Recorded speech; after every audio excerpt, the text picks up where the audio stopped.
Pak Polisi dan Ibu Polwan.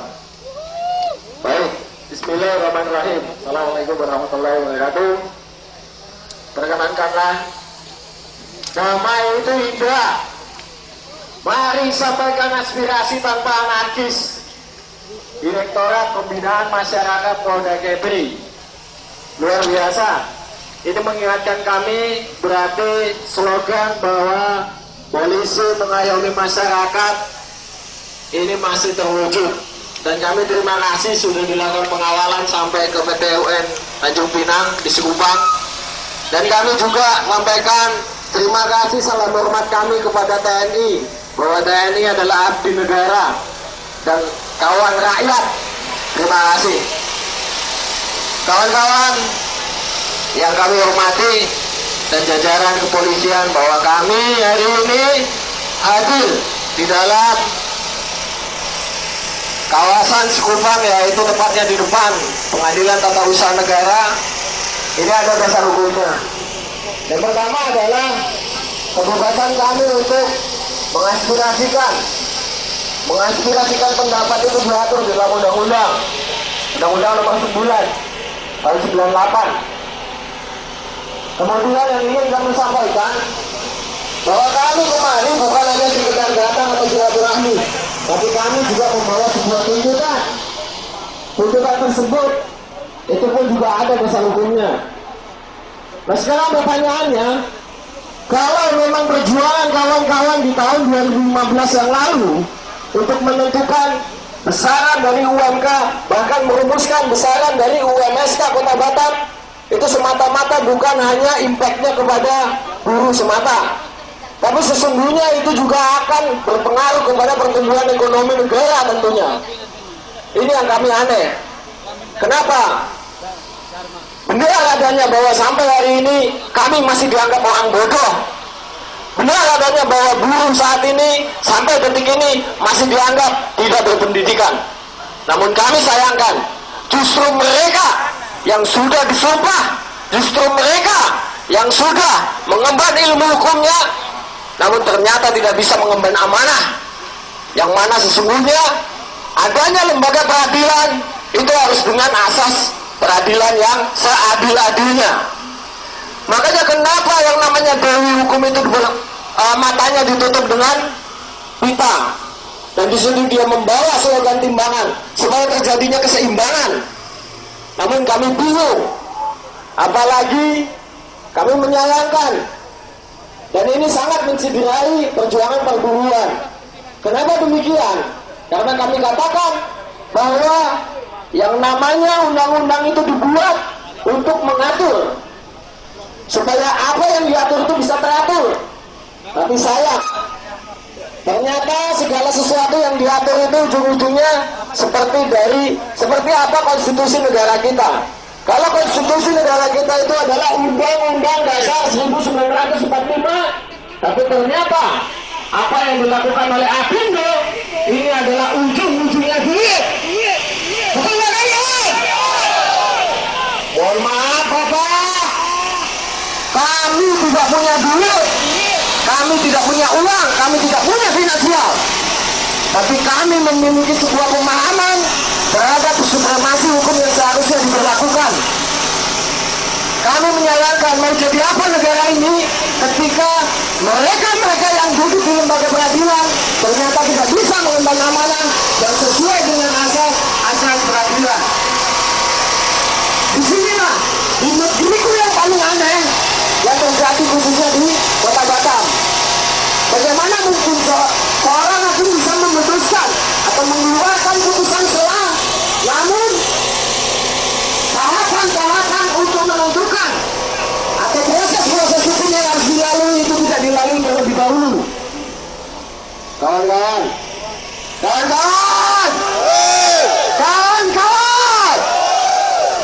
hanya terjadi di negeri kita.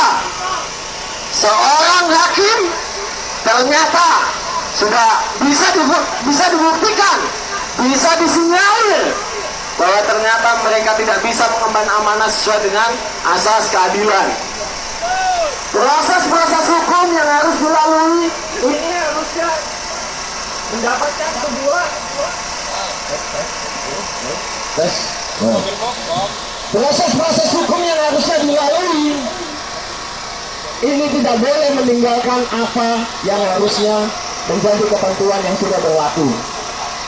Tuntutan kami hari ini adalah yang pertama, yang paling utama, kami meminta kepada Ketua Majelis Hakim untuk melakukan pemindahan atau pembatalan terhadap Majelis Hakim yang memimpin peradilan perkara tentang UMSK Kota Batam.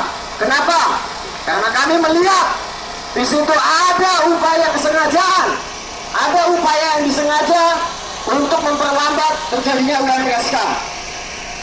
Karena UMSK sesungguhnya itu sudah ada putusannya di tahun 2013.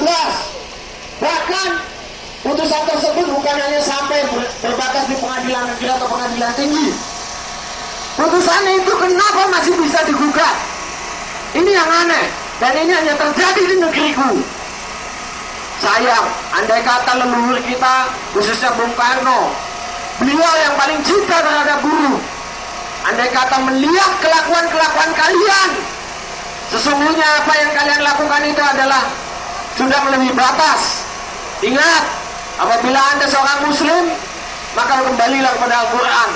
Apabila Anda seorang non-muslim, maka kembalilah kepada Alkitab Anda. Mohon maaf, seperti apa yang tadi dikatakan oleh sahabat-sahabat kami, senior-senior kami, Bung Prapto, Bung Hari, mungkin Bung Beta.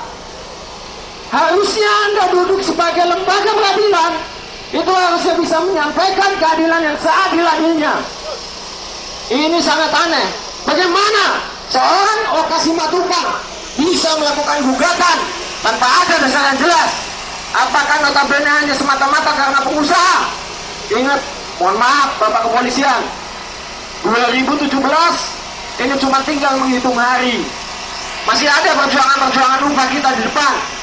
Bahkan sudah ada beritanya beredar bahwa tuntutan kawan-kawan khususnya di DKI, mereka juga menuntut pencabutan PP 78 2015. Bahkan di PP tersebut sudah diatur mekanisme hukumnya. Bagaimana untuk menentukan UMSK? Dibentuklah terlebih dahulu yang namanya asosiasi sektor masing-masing. Artinya apa? Harusnya yang melakukan perbaikan itu bukan Apindo. Memang berapa banyak yang beranggota ke Apindo? Kita pasti yakin yang beranggota kepada Serikat Buruh Serikat Pekerja itu jauh lebih banyak daripada perusahaan yang mengajukan dirinya kepada Apindo. Betul kan kawan? Hari ini mungkin kami hanya perwakilan, tapi ini bukan berarti menunjukkan ketidakseriusan kami. Bahkan sampai nanti kami masih tetap akan serius mengaspirasikan. Hari ini kami hanya membawa kawan-kawan kami, semata-mata kami menghargai perusahaan. Karena perusahaan sesungguhnya sudah memberikan UMSK di masing-masing perusahaan kita. Walaupun memang ada beberapa yang belum. Yang kami sayangkan, kenapa pemahaman Apindo tidak mengerti terkait dengan mekanisme hukum. Ada gapnya untuk melakukan penundaan upah.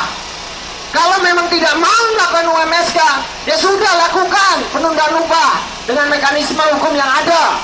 Bukan malah justru membuat, ya mohon maaf, kalau saya bilang malah justru Apindo yang memantikan api sehingga terbuai. Kawan-kawan akhirnya akan melakukan anarkis. Sesungguhnya mereka yang ada di Dewan Pengupahan yang diwakilkan oleh Apindo, ini sebetulnya mekanismenya sudah dilalui kemarin melalui perundingan kawan-kawan Dewan Pengupahan Kota, baik itu ada unsur pemerintah, baik itu ada unsur Serikat Buruh, Serikat Pekerja, baik itu juga ada unsur pengusaha. Keputusan yang diambil kemarin adalah bulat, artinya bukan karena arogansi, tapi karena sebuah pemikiran yang logis, realistis. Tapi sayang, kalau seorang Oka Simatupang berkeberatan dengan itu, silakan dididik kawan-kawannya, dididik kawan-kawannya yang mewakili Apindo. Bukan dengan cara seperti ini. Ini yang namanya lempar batu sembunyi tangan. Betul kan kawan? Kalau yang namanya manusia, itu harusnya masih nalar. Yang dipakai dasar hukumnya adalah hukum. Tapi kalau bukan manusia, yang dipakai apa? Ya udah, sakar PDW. Kalau sakar PDW berarti itu setan. Kalau nggak mau dibilang setan berarti harus berkelakuan seperti manusia. Saya kira itu perjuangan kita masih panjang kawan-kawan. Kita masih mengawal kawan-kawan kita yang ada di dalam. Dan kami menuntut hari ini yang pertama, Ketua Majelis Hakim untuk melakukan pemindahan kepada ketua yang melakukan perkara kami. Itu yang pertama. Yang kedua, karena mekanisme hukum dari pandangan kami itu tidak sesuai, maka kami meminta mencabut atau membatalkan putusan cerai yang sudah dikeluarkan. Karena sesungguhnya dominan dari perusahaan yang ada di Batam sudah melakukan. Yang ketiga, karena yang melakukan gugatan ini bukanlah asosiasi sektor, tapi asosiasi pengusaha Indonesia, maka menurut kami itu tidak sesuai dengan dasar-dasar hukum yang harus dilalui. Kawan-kawan untuk tetap semangat, kita masih mengawal sampai siang. Masih semangat kan kawan? Yang masih semangat silakan angkat tangan. Terima kasih, saya kembalikan kepada sahabat saya. Nanti kita sambung. Assalamualaikum warahmatullahi wabarakatuh.